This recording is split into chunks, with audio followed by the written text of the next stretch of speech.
வணக்கம் உறவுகளை மீண்டும் மற்ற ஒரு உறவுகளின் சங்கமம் நிகழ்ச்சியினூடாக உங்கள் அனைவரையும் நேரடியாக சந்திக்கின்றோம். நிகழ்ச்சி தயாரிப்பில் என்னோடு கலந்து கடமையாற்ற நண்பர் பாலசுரேஷோடு உங்களை சந்திப்பது NT ஜெகன்.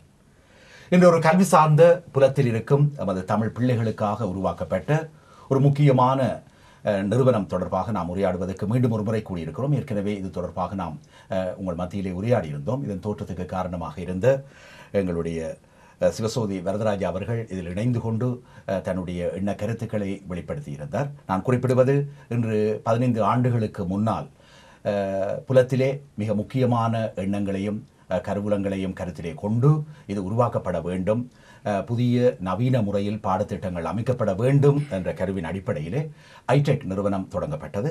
இதன் அடிப்படையிலே இந்த ஐடெக் நிறுவனத்தினுடைய செயற்பாடுகள் என்ற ரீதியில் வருடா வருடம் இதை கற்பிக்கும் ஆசிரியர்களுக்கு நவீன பாடத்திட்டத்துக்கு அமைய பட்டறைகள் நடத்தி வருவது ஒரு சிறந்த அம்சமாக இருக்கிறது. அது மட்டுமல்ல, தமிழ் வழி பாட நூல்கள் தோற்றம் பெற்று அதன் மூலம் மாணவர்களுக்கு சிறப்பான முறையில் கல்வி ஊட்டப்பட்டு வருகின்ற அந்த நற்செய்தியுடன் இம்முறை இந்த வருடம் சென்ற வாரம் என்று சொல்லலாம் 1ஆம் தேதி இம்மாதம் ஹவுன்ஸ்லோவிலும், அதைத் தொடர்ந்து 2ஆம் தேதி இம்மாதம் ஹவுன்ஸ்லோவை தொடர்ந்து கோவென்ட்ரி என்று சொல்லக்கூடிய நகரிலும் ஏறக்குறைய முதல் நாள் இந்த பட்டறையிலே 100 ஆசிரியர்கள் கலந்து கொண்டார்கள். அதைத் தொடர்ந்து கோவென்ட்ரியில் நடைபெற்றதிலும் 60 ஆசிரியர்கள் கலந்து கொண்டார்கள். உண்மையிலேயே இந்த தமிழ் வழி பாட நூல்களுடைய தோற்றம் பற்றி ஏற்கனவே அறிய தந்திருந்தார்கள். உண்மையிலேயே இதனுடைய ஆக்கத்திற்கு இன்றைக்கு உலகளாவிய ரீதியில் இருந்து சிறந்த முறையிலே பெரும் கல்வி ஆசான்களும் உண்மையிலேயே தமிழ் விஞ்ஞான ஞானிகளும் இதிலே மிக உறுதுணையாக இருந்து செயற்படுத்தி இருந்தது மிக ஒரு நல்ல ஒரு வரப்பிரசாதமாக பார்க்கின்றோம். அந்த வகையிலே இவர்கள் இந்த பட்டறைகளிலும் கூட ஆங்காங்கே பல நாடுகளிலும் இருந்து புலத்தில் உண்மையிலேயே கற்பித்த அனுபவம் கொண்ட ஆசிரியர்கள் என்று விளங்குகிறார்கள். அவர்கள் மூலம் இங்கே இந்த பட்டறைகள் பயிற்சி பட்டறைகள் நடத்தி வருகின்ற ஒரு செய்தியுடன் நாம் இன்றைய கலந்துரையாடலில் கூடியிருக்கின்றோம். அந்த வகையிலே இந்த கருத்தரங்கு 1ஆம் தேதி 2ஆம் தேதியும் ஹவுன்ஸ்லோவிலும் கோவென்ட்ரியிலும் தமிழ் எஜுகேஷன் கவுன்சில் என்று லண்டனில் தளமாக கொண்டு இயங்கும் அமைப்பினரால் அழைக்கப்பட்டு அவர்களாலேயே இந்த பட்டறைகள் நடத்தப்பட்ட செய்தியும் நமக்கு வந்து சேர்ந்துள்ளது. அந்த வகையிலே முதல் எமது கலந்துரையாடலிலே இங்கே கலந்து கொண்ட 2 பட்டறை பயிற்றுனர்கள் நம்மோடு இணைகின்றார்கள். அந்த வகையிலே நீங்கள் யாவரும் அறிந்த ஒரு பிரபலியமான கவிஞராக ஒஸ்லோ நோர்வேயில் வாழ்ந்து வருபவர் நீங்கள் அறிந்தவர். அது மட்டுமல்ல, இவர் இருமொழி கல்வி ஆசிரியராக விளங்கும் ஒரு பெருமைக்குரியவராகவும் விளங்குகின்றார். அது மட்டுமல்ல, இன்றைக்கு நோர்வேயில் புகழ்பெற்ற அன்னை பூபதி கல்விக்கூடத்தினுடைய தோற்றத்திற்கும் அதற்கினுடைய உறுதுணையான வளர்ச்சிக்கும் அன்றிலிருந்து இன்று வரை உழைத்து வருகின்றவரும், இன்று அங்கே நோர்வேயில் தளமாக கொண்டு இயங்கும் 17 நகரங்களில் உள்ள வளாகங்களில், அங்கே வளாகங்கள் என்றே கல்வி நிறுவனங்கள் அழைக்கப்படுகின்றன, அதனுடைய ஆலோசகராகவும் விளங்கும் கவிஞர் சிவாலசிங்கம் சிவதாஸ் அவர்களையும், அதே நேரம் டென்மார்க்கிலிருந்து வருகிறந்தவர் இவரும் இன்றைக்கு டென்மார்க்கில் புகழ்பெற்ற மாலதி கலைக்கூடத்தினுடைய தோற்றத்திற்கும் அதனுடைய வளர்ச்சிக்கும் அதே நேரம் இன்று வரை அதனுடைய உறுதுணையான செயற்பாடுகளுக்கும் தன்னாலான முழுமையான பங்களிப்புகளை நல்கி வருபவரும், அவரும் சிறப்பான இருமொழி கல்வி ஆசிரியராக விளங்கும் பெருமைக்குரியவர். அது மட்டுமல்ல, நாங்கள் உரையாடக்கூடிய இந்த தமிழ் வழி பாட நூல்களுடைய தோற்றத்திற்கு அல்லது நூலாக்கத்தினுடைய பெரும் பங்குக்கு இன்று கடந்த 15 வருடங்களாக தன்னுடைய சேவையை வழங்கி வரும் கற்றல் கற்பித்தல் பட்டறைகளின் பயிற்றுனராக விளங்கும் திருமதி மல்லீஸ்வரி ஆதவன் அவர்களையும் சந்திக்கின்றோம். வணக்கம் சிவாலசிங்கம் சிவதாஸ். வணக்கம் மல்லீஸ்வரி. வணக்கம். இன்று ஒரு சிறந்த கவிஞனாகவும் தமிழ் ஆசிரியனாகவும் இருமொழி கல்வி ஆசிரியராகவும் இருந்து இந்த பட்டறையில் கலந்து கொண்டது நமது பிள்ளைகள் பெற்ற நல்ல ஒரு வரப்பிரசாதமான விடயமாக செய்தியாக பார்க்கின்றோம். எவ்வாறு சென்றது? உண்மையிலேயே மனத்துக்கு மிகவும் நிறைவாக இருந்தது. ஏன்னு சொன்னால், கடந்த 25 வருடங்களாகவே நான் இந்த கல்விப்பணியிலே ஏதோ ஒரு வகையில் ஏதோ ஒரு தளத்திலே பணியாற்றி இருந்திருக்கின்றேன். கற்பித்தல், அதே நேரத்திலே ஆசிரியர்களை இணைத்தல், பயிற்சி பட்டறைகள், பயிற்றுனர்களுக்கான செயல்நெறிகள், இவ்வாறான பல தளங்களிலே எனது செயற்பாடு அமைந்திருக்கின்றது. அது எனக்கு உளப்பூர்வமாக விருப்பமான விடயமும் கூட. அந்த வகையிலே கடந்த 2 நாட்களாக நடந்த இந்த பட்டறை மிகவும் பயனுள்ளதாக இருந்தது. மிகவும் அங்கு வந்த ஆசிரியர்கள் மிகவும் மனத்திற்கு அவர்களிடம் ஒரு நிறைவை, பயிலுவதற்கான ஒரு அபரிமிதமான ஒரு ஆர்வத்தை காணக்கூடியதாக இருந்தது. அது எங்களை பொறுத்தவரையில் எங்களுக்கும் அந்த ஆசிரியர்களின் உத்வேகமும் அவர்களது அந்த மொழி தொடர்பான அவர்களது அந்த பற்றுறுதியும் எங்களுக்கும் அதை அந்த அந்த பயிற்று பட்டறையிலே ஒரு தரமான உளத்துக்கு விருப்பமாக மன நிறைவோடு அந்த பணிகளை ஆற்றக்கூடியதாக இருந்ததாகத்தான் நான் கருதுகிறேன். அதே நேரம் சுபாலன் சிவதாஸ் நீங்கள் இன்றைக்கு தமிழில் நல்ல ஆர்வம் கொண்டு இன்றைக்கு ஆரம்ப காலத்தில் இருந்து தமிழ் பள்ளிகளை தொடங்குவதிலும் அதை இயக்குவதிலும் பெரிதும் பின்னணியில் இருந்து செயற்பட்டவர் என்ற முறையில் இன்றைக்கு 15 வருடங்களின் வளர்ச்சியில் இந்த பட்டறைகள் மூலம் பெற்ற பயிற்சி, நெறியின் மூலம் பெற்ற அனுபவம், ஆசிரியர்களுடைய முதன்மையான செயற்பாடுகள் இன்று இவ்வளவு தூரம் உறுதுணையாக பிள்ளைகளுக்கு சென்று சேர்வதை நீங்கள் உங்களுடைய பார்வையில் என்னை பொறுத்தவரையில் இந்த ஆசிரியர்களுக்கு நாங்கள் புலத்திலே இவ்வாறான மொழி போதனைகளை நடாத்தி கொண்டிருக்கின்றோம். இது எல்லா நாடுகளுக்கும் பொருந்தும். இந்த புலத்திலே தமிழர்கள் சிதறி வாழ்ந்து கொண்டிருக்கின்ற மொழியின் மீது ஒரு அபரிமிதமான ஆர்வம், ஆளுமை உள்ள ஒரு சமூகம் தமது 2ஆம் தலைமுறையைச் சேர்ந்த பிள்ளைகளுக்கு மொழியை போதிப்பதற்கான ஒரு தூண்டுதலை கொள்வதென்பதே நாங்கள் ஒரு பெருமைப்படக்கூடிய ஒரு விடயம். ஏனென்னு சொன்னால், நான் அவதானித்த வரையிலே, நான் மிக நீண்ட காலமாக நோர்வேயில் வாழ்ந்து வருகின்றேன். அங்கே பல வெளிநாட்டு பின்னணியை கொண்ட சமூகங்கள் வாழ்கின்றார்கள். அந்த சமூகங்கள் எங்களை விட கூடுதலான மக்கள் தொகையில் வாழ்ந்தாலும் தமிழர்களினது அந்த கட்டமைப்புகள், தமிழர்களது 2ஆம் தலைமுறையைச் சேர்ந்த பிள்ளைகளுக்கான மொழி போதனைக்கான அந்த அந்த நெறிப்படுத்தப்பட்ட அந்த கட்டமைப்புகள் வேற்று மொழி பின்புலத்தைச் சேர்ந்த மக்கள் தொகுதியிடம் இருந்ததில்லை என்று கூட குறிப்பிட்டு சொல்லும்படியாக இல்லை. அந்த சமூகங்கள் உதாரணத்துக்காக வேற்று நோர்வேஜிய சமூகத்தைச் சேர்ந்த நோர்வே கல்வியலாளர்கள் கூட வேற்று மொழியை சார்ந்த சமூகத்தினருக்கு ஒரு முன்னுதாரணமாக தமிழர்களைத்தான் அங்கே எடுத்து காட்டுகின்றார்கள்.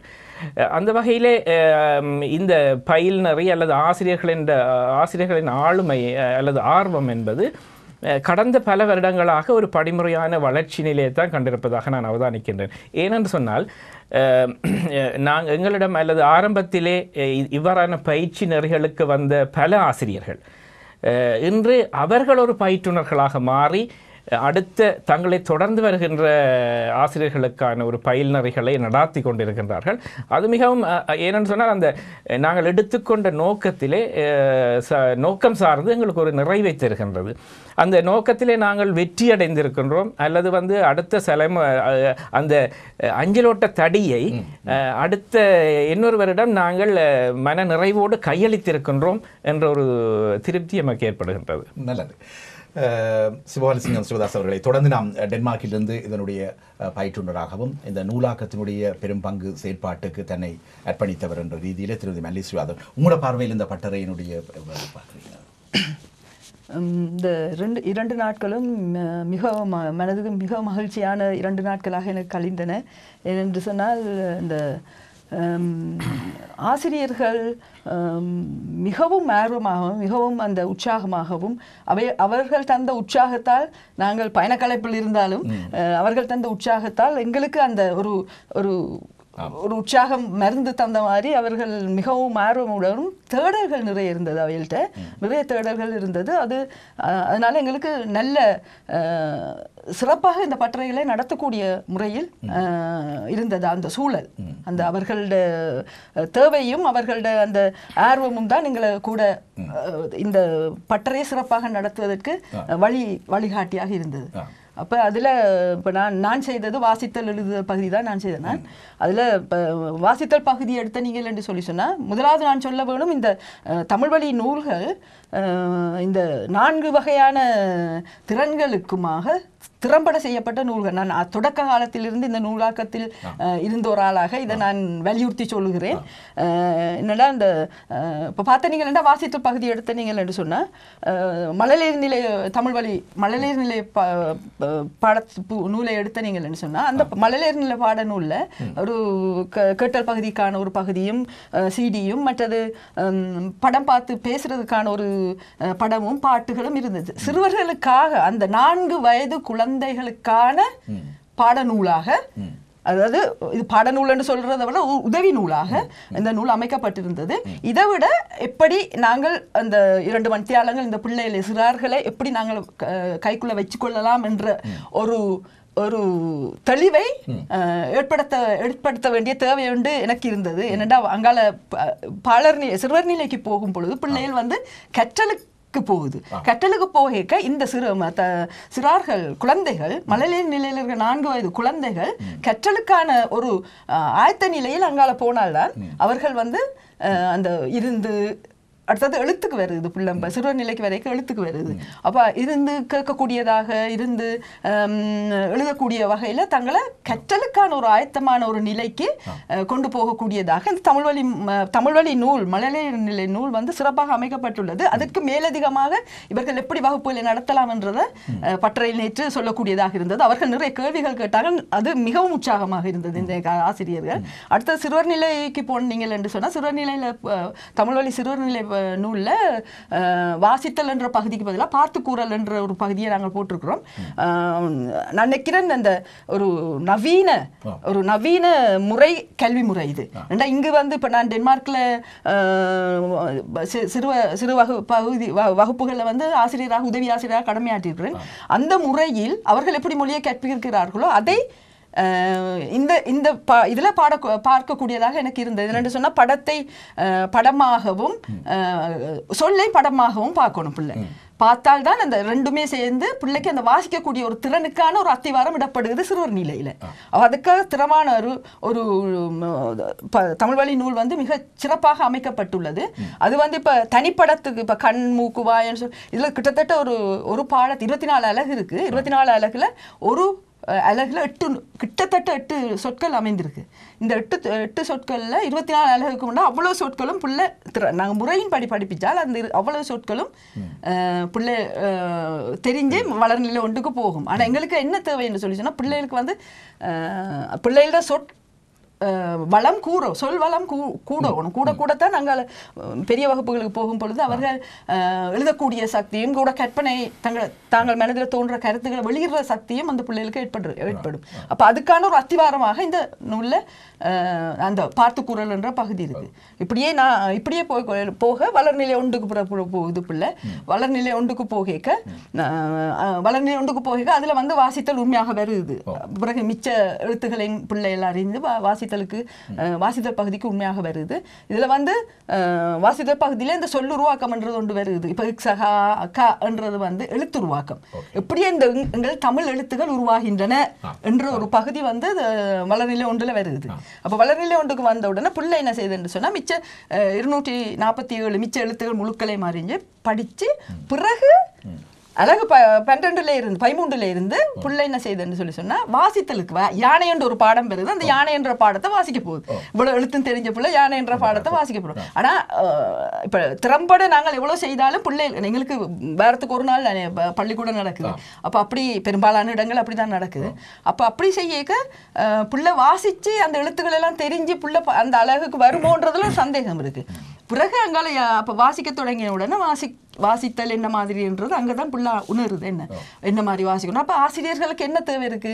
நான் எப்படி தொடங்கணும் வகுப்பு போய் இந்த வாசித்தல் ஆகிய பகுதியை நான் எப்படி செய்யலாம் முதலில் எப்படி தொடங்கணும் ஒரு படிப்படியான முறையில அவர்கள் கேள்வியும் கேட்க படிப்படியான முறையில நீங்கள் எப்படி செய்யலாம் என்ற ஒரு வழிகாட்டியாக நான் அந்த பட்டறையில இருந்தேன்.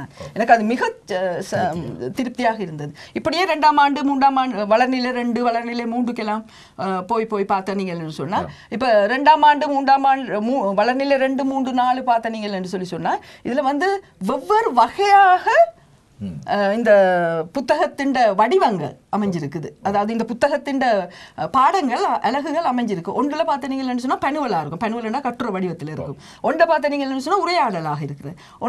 இன்னொன்று பார்த்தீங்கன்னு சொன்னா கடிதமாக இருக்குது. இன்னொன்று பார்த்தீங்கன்னு சொல்லி சொன்னா அது ஒரு அறிவித்தல் இதாக இருக்குது. இப்படி வெவ்வேறு வகையான முறையில அந்த வாசித்தல் பகுதி போடப்பட்டதால ஆசிரியர்களுக்கு என்ன தேவை இருந்தது என்று சொல்லி சொன்னா ஒரு கட்டுரை வாசிக்கிற மாதிரி உரையாடல ஆசிரியர் படிப்பிக்க இயலாது.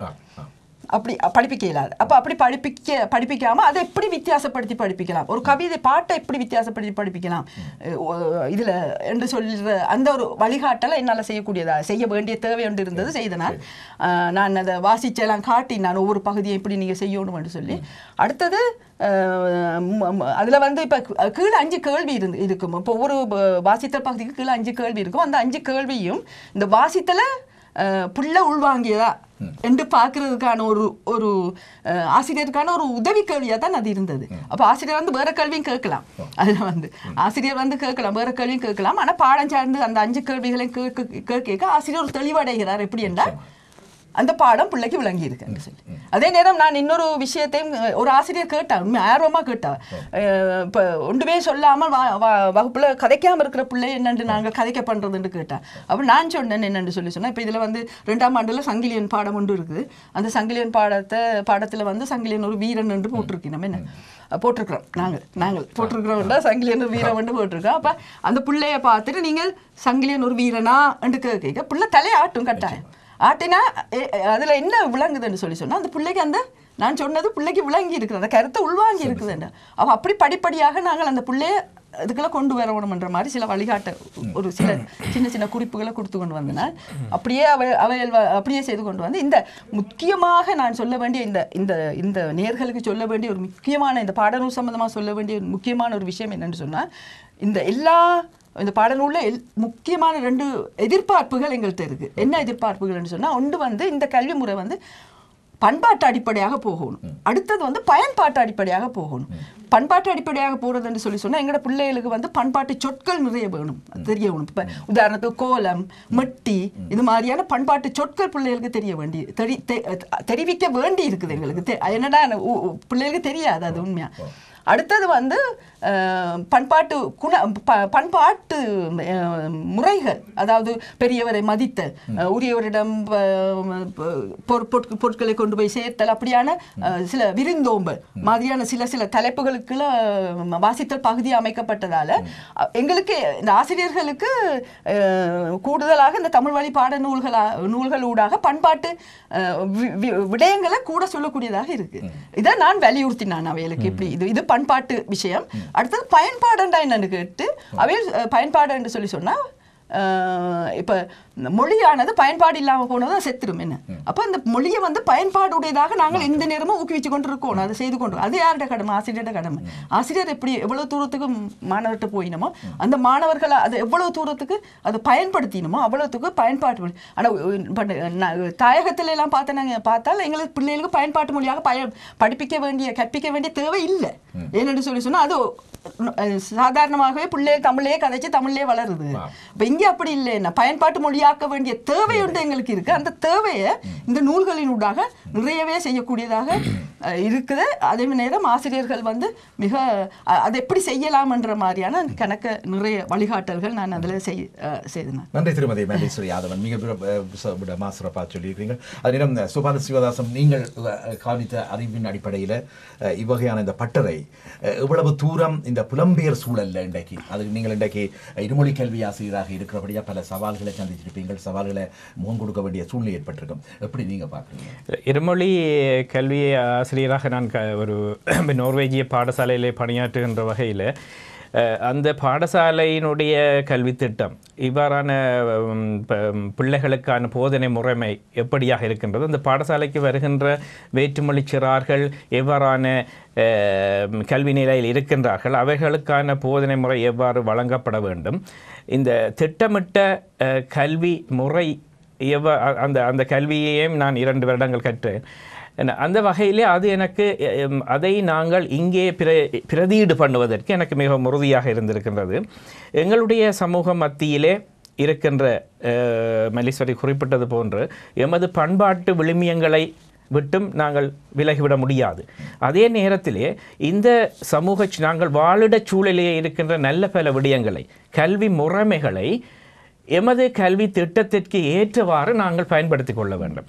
அப்பொழுதுதான் அந்த இருமொழி அல்லது இரு கலாச்சார சூழலிலே வாழுகின்ற எங்களுடைய சிறார்கள் சரியான தடத்திலே அவர்களை வழிநடத்தக்கூடியதாக இருக்கும். ஏனென்று சொன்னால் வெறுமனே தாயகத்திலே நாங்கள் கல்வி கற்றது போன்ற முறைமைகளை இங்கே நடைமுறைப்படுத்த முடியாது. அது பிள்ளைகளை ஒரு சோர்வு நிலைக்குத்தான் இட்டு செல்லும், அல்லது மொழி கற்பித்துக் கொள்வதிலே உள்ள ஆர்வமின்மையைத்தான் அவர்களுக்கு தூண்டும். எனவே அந்த பிள்ளைகளுக்கான இந்த தாய்மொழி போதனை என்பது மிகவும் அவதானமாக ஒரு கத்திமுனையிலே நடப்பதை போன்று நாங்கள் மேற்கொள்ள வேண்டிய ஒரு விடயம். அது ஒவ்வொரு அனுபவத்திற்கூடாக ஒவ்வொரு ஆண்டுகளுக்கூடாக நாங்கள் அதை கற்றுணரக்கூடியதாக இருந்திருக்கின்றது. அது இந்த புதிதாக வருகின்ற ஆசிரியர்களும் அதை அவர்களது இந்த அனுபவத்தின் ஊடாக எவ்வாறாக அவர்கள் அதை விருத்தி செய்ய வேண்டும் என்ற பயிற்சி நெறிகளையும் நாங்கள் வழங்குகின்றோம் அவர்களுக்காக. அது இந்த நூலிலே உள்ள பாடங்களுக்கு அப்பால் பிள்ளைகள் நூல் என்பது ஒரு தாய்மொழி கற்றலுக்கான ஒரு அலகு மட்டும்தான். அது அந்த தாய்மொழி கற்றுக்கொள்வது என்பது பல அலகுகளின் ஊடாக பிள்ளைகள் பயன்பெற வேண்டிய தேவை இருக்கின்றது. இப்போ இந்த பாடநூல் என்பது ஒரு கருவி, ஒரு உதவி கருவி மட்டும்தான். இப்போ ஏனைய ஆளுமை திறன்களை ஆசிரியர் தான் வளர்த்து கொள்ள வேண்டும். எங்கே இருந்து நாங்கள் தேடிக்கொள்ள வேண்டும், அந்த தேடிய விடயங்களை இந்த வாழிடச் சூழலுக்கு அமைவாக எவ்வாறு நாங்கள் பிள்ளைகளுக்கு வழங்க வேண்டும், அது இந்த நாட்டின் கல்வியோட்டத்தோடு எவ்வாறு இணைந்து ஓட வேண்டும் என்ற அந்த அனுபவ கல்விகளும் பயிற்றுனர்களால் நிச்சயமாக புதிய ஆசிரியர்களுக்கு வழங்கப்பட வேண்டும். அதை நாங்கள் நிறைவாக செய்திருக்கிறோம். ஏனென்று சொன்னால் இந்த 2 நாள் அமர்விலே வந்த புதிய ஆசிரியர்கள் மட்டுமல்ல, ஏற்கனவே கற்பித்து கொண்டிருக்கின்ற ஆசிரியர்களிடம் கூட மேலும் தாங்கள் அவர்களிடம் உள்ள அந்த தேடலுக்கான ஆதங்கத்தை நாங்கள் உணர்ந்து கொள்ளக்கூடியதாக இருந்தது. அந்த ஆதங்கம் எமக்கும் நிறைவான சில கருத்துக்களை வழங்கக்கூடிய ஒரு உந்துதலை தந்தது. அது அந்த 2 நாள் அமர்வுகளும் மிக பிரயோசனமாக இருந்ததாகத்தான் நான் பார்க்கின்றேன். இந்த சந்தர்ப்பத்தில் நீங்கள் இப்போ நோர்வேயில் நீங்கள் பல இருக்கக்கூடிய 17 வளாகங்களுக்கு மேலாக பெற்றார்களுடைய நிலப்பாடுகளை அறிந்திருப்பீர்கள். பெற்றார்கள் எதிர்நோக்குகின்ற அவர்களுடைய எதிர்கால தெளிந்த விடயங்களை நீங்கள் அறிந்திருப்பீர்கள். அந்த வகையில் இன்றைக்கு ஆரம்ப காலங்களில் அவர்கள் மத்தியில் இருந்த சந்தேகங்கள், இன்று தமிழ் வழி பாடநூல்களினுடைய முக்கியத்துவம், இன்றைக்கு அது உருவாக்கப்பட்டதனுடைய வெற்றி, இன்றைக்கு அது சரியான முறையில் நிரூபிக்கப்பட்டுகிற சூழ்நிலையிலும், அதே நேரம் இந்த பட்டறைகள் மூலம் நீங்கள் கூறியதன் அடிப்படையில் இன்றைக்கு ஆசிரியர்கள் பெறுகின்ற அறிவு, இந்த இடையில பெற்றாருக்கு நீங்கள் கூறக்கூடிய செய்தி எவ்வாறு இருக்கின்றது? முக்கியமாக பெற்றார்கள் அது எந்த வாழிடத்துக்கு எந்த நாட்டுக்கும் அது பொருந்தும். குறிப்பாக அது நோர்வேயாக இருந்தாலும் சரி, ஜெர்மனாக இருந்தாலும் சரி, பிரான்ஸாக இருந்தாலும் சரி, எந்த நாடாக இருந்தாலும் பெற்றோர்கள் பிள்ளைகளிடத்திலே ஒரு வீட்டு மொழி, அவர்கள் பிள்ளைகளிடம் ஒரு வீட்டு மொழி அவர்கள் ஏன்னு சொன்னால் வாரத்துக்கு ஒரு தரம் தான் அந்த பிள்ளைகள் பெரும்பாலான இடங்களிலே தாய்மொழியை கற்பதற்கான கல்விக்கூடங்களுக்கு செல்கின்றார்கள். எனவே வீட்டிலே பெற்றோர்கள் உரையாடுகின்ற அந்த மொழி, வீட்டு மொழி தாய்மொழியாக இருப்பதுதான் மிக முக்கியமானது. ஏனென்று சொன்னால் அந்த பிள்ளைகள் தாய்மொழியிலே உரையாடும் பொழுது, பெற்றோர்களிடம் உரையாடும் பொழுது, அல்லது நான் அறிந்த வரையிலே பேரன் பேத்திகள் உள்ள வீடுகளிலே அந்த பிள்ளைகள் மிகச்சரளமாக மிக தூய்மையான அழகான தமிழ் சொற்களை பதங்களை பாவிக்கின்றார்கள். பெற்றோரின் பங்கு, இப்போ ஆசிரியரின் பங்கு எவ்வாறாக முக்கியமாக இருக்கின்றதோ அதுக்கு இணையான அல்லது அதற்கு மேலான ஒரு பங்கு, ஆசிரியர் வாரத்தில் 2 மணித்தியாலம் தான் அந்த குழந்தைகளை சந்திக்கின்றார், அதற்கு மேலான பங்கு பெற்றோர்களிடம்தான் இருக்கின்றது. வெறுமனே தமிழ் பாடசாலைக்கு அனுப்பி விடுகின்றோம், அங்கே தமிழ் பாடசாலை அந்த 2 மணித்தியாலத்திலே ஆசிரியர் பிள்ளையை தமிழிலே ஆளுமை உள்ள ஒருவராக மாற்றி விடுவார் என்ற அந்த அபிப்பிராயத்தை பெற்றோர்கள் மாற்றிக்கொள்ள வேண்டும். ஏனென்று சொன்னால் பெற்றோர் பாட அலகுகளிலே உள்ள ஐயப்பாடுகளை ஆசிரியரிடம் கேட்டு என்ற எல்லா பெற்றோர்களுக்கும் அதை போதிப்பதற்கான ஆளுமை இருக்கும் என்று கூற முடியாது. அப்போ பாட அலகுகளிலே உள்ள ஐயப்பாடுகளை ஆசிரியரிடம் கேட்டு பெற்றோர்கள் தெளிவு பெற்றுக்கொள்ளலாம். ஆனாலும் வீட்டிலே பிள்ளைகளுடன் உரையாடக்கூடிய அந்த சந்தர்ப்பங்களை, ஒரு தமிழ் சூழலை, அந்த தமிழிலே உரையாடுகின்ற சந்தர்ப்பங்களை ஏற்படுத்துவது என்பதுதான் முதலான ஒரு தலையாய கடமையாக பெற்றோர்களிடம் இருக்கின்றது. அதை பல பெற்றோர்கள் உணர்ந்திருக்கின்றார்கள், அதை செவ்வனவே செய்கின்றார்கள் என்பதால் தான் ஓரளவுக்கு இந்த நாடுகளிலே வேற்றுமொழி பிள்ளைகளோடு ஒப்பிடும் பொழுது நமது தாய்மொழி நிலைத்து நிற்கின்றது இதுவரையும் என்பது நாங்கள் ஒரு மனப்பூர்வமாக உள்ளத்திலே ஒரு சந்தோஷத்தோடு கூறக்கூடிய ஒரு விடயமாக இருக்கு. இன்றைக்கு சுபாலசிங்கம் சுதாஸ் அவர்கள் நீங்கள் இந்த கருத்தரங்கில் கலந்து, அதாவது எமது சந்திப்பில் கலந்து கொண்டு இப்பொழுது இன்றே நீங்கள் நோவைக்கு திரும்புகின்றபடியால் தொடர்ந்து மல்லீஸ்வரி யாதவன் எமது நிகழ்வில் கலந்து கொள்வார். இருப்பினும் நிறைவாக இந்த தமிழ் வழி பாடல் நூல்கள் இன்றைக்கு சிறந்த ஒரு நல்ல பயனை நமது சிறார்களுக்கும் எதிர்கால தமிழினுடைய வளர்ச்சிக்கும் அல்லது புலம்பெயர் தமிழ் கல்விக்கும் கொடுத்திருப்பதை நாம் ஏற்றுக்கொள்கிறோம். அந்த வகையிலே இதை ஏற்பாடு செய்த தமிழ் எஜுகேஷன் கவுன்சில் இதை அழைத்து இந்த பட்டறையை நடத்தி இருக்கிறது. இவர்களுடைய செயற்பாடு எவ்வளவு தூரம் மிக முக்கியமானது, அவசியமானது, எதிர்காலத்திலும் இதற்கு உறுதுணையாக பெற்றார்கள் ஆசிரியர்கள் எல்லோரும் இணைய வேண்டும் என்பதை நீங்கள் எப்படி பார்க்கிறீர்கள்? இந்த ஒவ்வொரு பிள்ளைகளுக்கான மொழி போதனை என்பது நான் ஏற்கனவே குறிப்பிட்டது போல இது எனக்கு உரிய கடமை, உங்களுக்கு உரிய கடமை. அடுத்த சந்ததிக்கு தமிழை கடத்துவது என்பது எமது மூத்த தலைமுறை ஒவ்வொருவருக்குரிய கடமை. இது தனியே ஆசிரியர்களால் தான் அல்லது தனியே குறிப்பிட்ட சில கல்வி நிறுவனங்களால் தான் முடியும் என்பதல்ல, அது எல்லோருக்கும் உரிய கடமை. அது சமூகம் சார்ந்து பணியாற்றுகின்ற அனைத்து பணியாளர்களுக்கும், உளவிருப்போடு பணியாற்றுகின்ற அடுத்து எமது சந்ததியை நினைக்கின்ற அனைத்து பணியாளர்களுக்கும் உரிய கடமை. அதே போன்று இங்கே இந்த தமிழ் கவுன்சில் எங்களை அழைத்திருந்தார்கள். வரும்பொழுது மிகவும் என்னை பொறுத்தவரையில் அடுத்த இந்த உங்களைப் போல இந்த ஏதோ ஒரு துறையில் நாங்கள் எமது அடுத்த சந்ததிக்காக பணியாற்ற வேண்டும். என்னால் முடியக்கூடிய பணி எது, அந்த பணியினூடாக அடுத்த சந்ததிக்கான சேவையை நாங்கள் செய்ய வேண்டும். எல்லோருக்கும் எல்லாம் முடிவதில்லை. என்னால் முடியக்கூடிய இந்த கற்பித்தல் பணியை அடுத்த சந்ததிக்காக என்னால் எவ்வாறாக என்னிடம் இந்த கடத்த முடியுமோ அதற்கான பணியை நான் மன நிறைவோடு செய்கின்றேன். அந்த வகையிலே இந்த தமிழ் எஜுகேஷன் கவுன்சில் அது அழைப்பை நான் மன நிறைவோடு ஏற்றுக்கொண்டிருந்தேன். இங்கே இந்த புதிய அல்லது இந்த பட்டறையிலே கலந்து இந்த ஆசிரியர்களுக்கான பயிற்சி நிகழ் நான் பெரிய கூடுதலாக இந்த புத்தகம் சார்ந்த விடயங்களை நான் இந்த கருத்தரங்கிலே பயிற்றுவிக்கவில்லை. பொதுவாக ஒரு பிள்ளைகளுடைய ஒரு மொழியை எவ்வாறு அழகுபடுத்துவது, அந்த அழகுபடுத்துவதற்கான திறன்கள் எவ்வகையாக அமைகின்றன, எவ்வகை வழிகளிலே நாங்கள் ஒரு வாக்கியத்தை அழகுபடுத்தலாம், ஒரு கவிதைகளை பாடல்களை பிள்ளைகளுக்கு பயிற்றுவிப்பது எப்படி, அதிலே உள்ள நுணுக்கங்கள் என்ன, அதே முதல் பிள்ளைகள் விரும்புமாறு எவ்வாறு நாங்கள் மாற்றுவது, அதற்கான உதவி உபகரணங்கள் என்ன, இவ்வாறான துணைப்பொருட்களிலே தான் எனது பயிற்சி நிறைகள் அமைந்திருந்தன. அதை நிறைவாக பலரும் விரும்பி கற்றுக்கொண்டார்கள். அது எனக்கு நான் இங்கே வந்த இந்த நோக்கத்திற்கு நிறைவே தந்ததாகத்தான் பார்க்கிறேன். மல்லீஸ்வரி யாதவன் நாங்கள் தொடர்ந்து உரையாடுவோம். அந்த வகையில் நாங்கள் சிறிய இடைவேளைக்கு சென்று மீண்டும் இணைய இருக்கின்றோம். உறவுகளே, இங்கே நடைபெற்ற, அதாவது தமிழ் எஜுகேஷன் கவுன்சிலால் அழைக்கப்பட்டு அவர்களால் நடாத்தப்பட்ட இந்த பயிற்சி பட்டறை ஐடெக் நிறுவனத்தினரின் தோற்றத்திலே இன்றைக்கு இந்த தமிழ் வழி பாட நூல்கள் மிக வெற்றிகரமான தமிழ் பிள்ளைகளுக்கான போதனைகளுக்கு வழியிட்டு செல்கிறது. அந்த வகையிலே ஒரு நிறைவான ஒரு எதிர்காலத்தை நோக்கி அவர்கள் நகர்கின்றார்கள் என்ற செய்தியும் சொல்லப்படுகின்றது. அந்த வகையிலே இது தொடர்பான இந்த கருத்தரங்கு தொடர்பாக சென்ற 1ஆம் தேதி ஹவுன்ஸ்லோவிலும், அதைத் தொடர்ந்து 2ஆம் தேதி கொவென்ட்ரி என்ற நகரிலும் இடம்பெற்றது. இதில் ஏறக்குறைய 100க்கும் மேற்பட்ட ஆசிரியர்கள் கலந்து கொண்டு இவர்கள் பயிற்றுனர்கள், இந்த பட்டறை பயிற்றுனர்களிடமிருந்து சந்தித்து அவர்களிடமிருந்து நிறைவான விளக்கங்களையும் அறிவுகள் சார்ந்த விளக்கங்களையும் ஆலோசனைகளையும் பெற்றுக்கொண்டது பிள்ளைகளுக்கு சென்று சேர்கின்ற நல்லொரு ஆரோக்கியமான செய்தியாகவே பார்க்கின்றோம். அந்த வகையிலே கவிஞராகவும் தமிழாசிரியராகவும் அது இருமொழி கல்வி ஆசிரியராகவும் கடந்த 20 வருடங்களுக்கு மேலாக அன்னை பூபதி கல்விக்கூடத்தின் ஸ்தாபிப்பதிலிருந்து இன்று வரை அதனுடைய ஆலோசகராகவும் 17 வளாகங்கள் நிறுவி அதனோடு செயற்பட்டு வருபவராகிய கவிஞர் சுபாலசிங்கம் சிவதாஸ் அவர்களையும் நாங்கள் சந்தித்து உங்களிடம் நான் எண்ணுகின்றேன், நீங்கள் இப்பொழுது நாட்டுக்கு திரும்பி இருக்கின்றீர்கள், உங்களுக்கு கொடுத்து தொடர்ந்து திருமதி மல்லீஸ்வரி யாதவனும் இன்னும் ஒரு ஆசிரியையும் பிரான்சிலிருந்து வருகை தந்த திருமதி அமலினி ஜூலியனும் இணைய இருக்கிறார்கள். நன்றி. நன்றி. நன்றி.